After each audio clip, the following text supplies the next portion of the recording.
आज अहमदाबाद में जेड के फार्म हाउस में एनएसयूआई की ओर से इफ्तार का आयोजन किया गया। ये आयोजन एसएनयूआई के नेता शाहनवाज शेख की तरफ से रखा गया। इस इफ्तारी में शहर समिति के नेता हिम्मत सिंह पटेल और जमालपुर खाड़िया के विधायक इमरान भाई खेड़ावाला, बहरामपुरा के पूर्व काउंसलर तस्नीम बाबा तिरमिजी, कांग्रेस पार्टी के कार्यकर्ता उपस्थित रहे। इस आयोजन में कौमी एकता का नज़ारा देखने को मिला। इस इफ्तार पार्टी में हिंदू मुस्लिम ने एक दूसरे को खजूर खिलाकर इफ्तारी कराई और जो मौजूदा हालत में ईरान इजराइल युद्ध चल रहे हैं उसको लिए भी इफ्तारी के समय पर दुआ की। आइए जानते हैं इस कांग्रेस पार्टी के नेताओं ने क्या कहा। जैसे कि रमजान महीना चल रहा है, उसकी बरकतों के हिसाब से जो देश के अंदर खाड़ी में युद्ध के जो हालात चल रहे हैं, उसके बाद क्या कहोगे कि लोगों में चैन और अमन आए? अस्सलाम वालेकुम, आदाब, नमस्कार। मैं इमरान खेड़ावाला, एमएलए जमालपुर खाड़िया। आज एनएसयूआई की तरफ से रोजा इफ्तारी का प्रोग्राम रखा गया था। अहमदाबाद से तमाम एनएसयूआई के तमाम युवा कार्यकर, कांग्रेस के वरिष्ठ नेता आज यहाँ पर रोजा इफ्तारी में मौजूद थे। खास करके आज ये रोजा इफ्तारी थी, उसमें तमाम धर्म के लोगों को बुलाया गया था। हिंदू, मुस्लिम, सिख, ईसाई तमाम लोग इस रोजा इफ्तारी में शामिल थे। ये हमारे देश की गंगा जमनी तहजीब है कि तमाम धर्म के लोग साथ में मिलके हर त्यौहार बनाते हैं। रमजान का इस मुबारक महीना के आखिरी दिनों के अंदर जिस तरह से यहाँ दुआ, कल रात को भी दुआ हुई, आज भी दुआ होगी कि देश के अंदर और पूरी दुनिया के अंदर अमन, अमान और शांति का पैगाम जो दिया जाता है वो इस रमजान महीने में दुआओं में लोग करते हैं। खाड़ी के युद्ध की बात आपने की। खाड़ी के युद्ध के अंदर भी जिस तरह से बेकसूर लोग अपनी जान गंवा रहे हैं, उसके लिए भी अल्लाह से दुआ करते हैं कि अल्लाह उनको भी नेक तौफीक दे और ऐसी अकल दे कि दुनिया के अंदर जिस जगहों पे ऐसे हालात बनते हैं वो हालात ना बने, लोग अपनी जिंदगी सही तरह से जी सके। एक मैसेज हमेशा भारत की तरफ से भी दिया गया है। ईरान और इजराइल के युद्ध के अंदर भी जिस तरह से इंडिया का सपोर्ट रहा है और इंडिया ने हमेशा ईरान का सपोर्ट किया है, इसी तरह से आज भी ये रोजा इफ्तारी के अंदर भी जो लोग आए यही पैगाम देने के लिए आए, यही बात रखने के लिए आए कि हमारे देश के 140 करोड़ लोग, हम भारत के लोग तमाम साथ में मिलके देश को मजबूत करेंगे और हमारी जो ताकत है हमारे देश के लिए हमारी जो जान तक कुर्बान कर देंगे। नाम का परिचय दे दीजिए। नमस्कार, मैं शास्त्री पार्थ पांडे। आज रोजा इफ्तारी का जो प्रोग्राम रखा था, बहुत बढ़िया प्रोग्राम रखा है। इसमें मैं एक संदेश देना चाह रहा हूँ कि एक एकता का ये प्रतीक है कि जो ये एकता का प्रतीक सारे मन में ये होना चाहिए और ऐसा प्रोग्रामों से सबके मन में एक एकता का प्रतीक आता है कि जो ये जो अफवाह लोग उड़ाते हैं कि ऐसा है वैसा है, तो वो सब गलत बात है। ठीक है, कौमी एकता का एक प्रतीक है और बहुत बढ़िया प्रोग्राम हुआ है। सब इकट्ठे होकर आज मिले हैं तो बहुत खुशी है हम लोगों को। नमस्कार, बहुत अच्छा लगा। सर, रमजान का बाबरकत महीना चल रहा है और पूरी दुनिया के अंदर युद्ध के हालात चल रहे हैं खाड़ी के अंदर, तो कैसे चैन और अमन बढ़े पूरी दुनिया के अंदर, तो इसके बारे में 2 शब्द कहिए आप। जिस तरीके से आज एनएसयूआई और यूथ की टीम ने सद्भावना इफ्तार, एक कौमी एकता का संदेश यहाँ से दिया।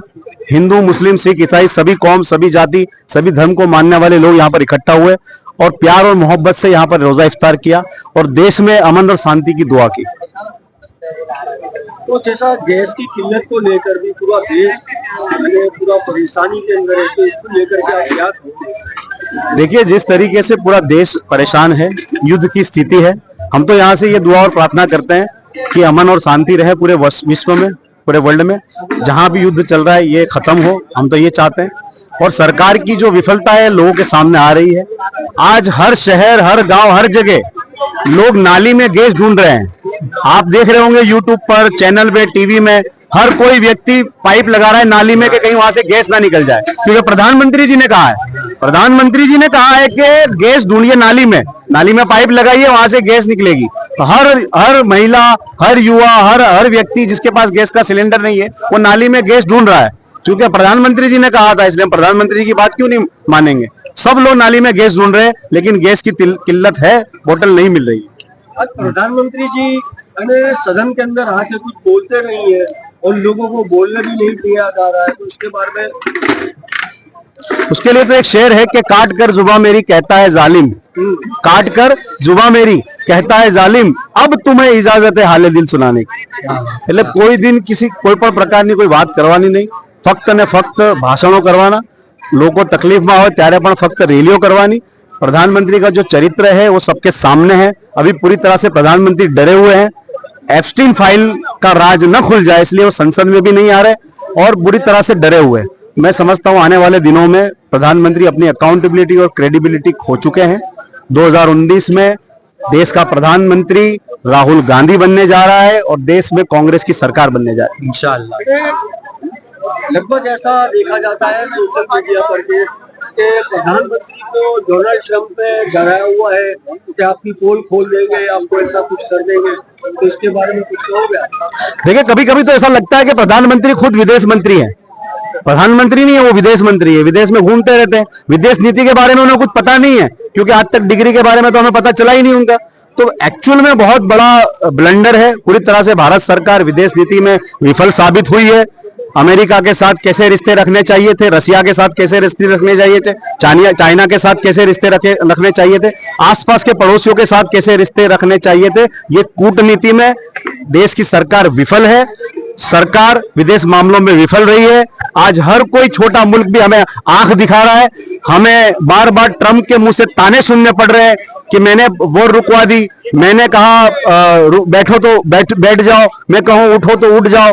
जिस तरीके की हालत देश के प्रधानमंत्री की ट्रंप ने की है ये बहुत ही शर्मनाक है। 150 करोड़ लोगों का सर आज शर्म से झुका हुआ है प्रधानमंत्री की वजह से। आज जैसे एनएसयूआई की ओर से जो इफ्तियारी का प्रोग्राम रहा यहाँ पर और कांग्रेस परिवार के लोग यहाँ पर आए, तो कैसा लगा सर? हिंदू मुस्लिम सिख ईसाई हम सब हैं भाई भाई। ये एक मैसेज था देश के लिए। जो देश में नफरत का माहौल चल रहा है जिस तरीके से, और जिस तरीके से हमारे नेता, हम सब के नेता राहुल गांधी जी का एक ही नारा है, मोहब्बत की दुकान। इसी का एक मैसेज था ये कि यूथ कांग्रेस और एनएसयूआई ने मिलके जो इफ्तार पार्टी का प्रोग्राम रखा, जिसमें हमारे प्रदेश के कार्यकारी अध्यक्ष इंद्रविजय सिंह गोहिल जी आए, हमारे एमएलए इमरान खेड़ावाला जी आए, शहर के प्रमुख सोनलबेन पटेल जी आए और बाकी दीगर कॉरपोरेटर हमारे तस्लीम आलम बाबा साहब टीरमी जी आए और दूसरे जुल्फी भाई, सभी लोगों ने आके यहाँ पे इफ्तार पार्टी का एक प्रोग्राम को सक्सेस बनाया और इंशाअल्लाह अल्हम्दुलिल्लाह बहुत अच्छा प्रोग्राम रहा। मैं इन लोगों को मुबारकबाद देना चाहता हूँ। एनएसयूआई के जो लीडर हैं, यूथ कांग्रेस के लीडर हैं, इन लोगों ने बहुत अच्छा प्रोग्राम करा और एक मैसेज दिया देश में कि जैसे कि हिंदू मुस्लिम सिख ईसाई ये 4 पिल्लर हैं देश के, जिसके ऊपर देश टिका हुआ है। जिसमें से एक पिल्लर अगर हिलता है तो पूरा देश हिलता है। इसी तरीके से मैं मैसेज देना चाहता हूं लोगों को कि सब मिलकर रहो, भाईचारे से रहो, हमारे देश में अमन रहे, हमारे गुजरात में अमन रहे, हमारे देश में अमन रहे और हमारा देश बहुत तरक्की करे। जैसा कि देखा गया है कि कुछ समय के अंदर सौराष्ट्र के जो इलेक्शन सर पर है तो उसको लेकर के क्या तैयारियां करेगी कांग्रेस पार्टी? कांग्रेस पार्टी तैयारी कर रही है। हमारे प्रदेश के प्रमुख अमित चावड़ा जी है, रोड समझो फ्लोर पे हैं अभी। वो अमित चावड़ा जी बहुत जबरदस्त मेहनत कर रहे हैं। उन लोगों के साथ पूरी कांग्रेस पार्टी लगी हुई है, काम कर रही है और इंशाल्लाह रिजल्ट बहुत अच्छा आएगा। पढ़ते रहिए fight against criminal daily newspaper.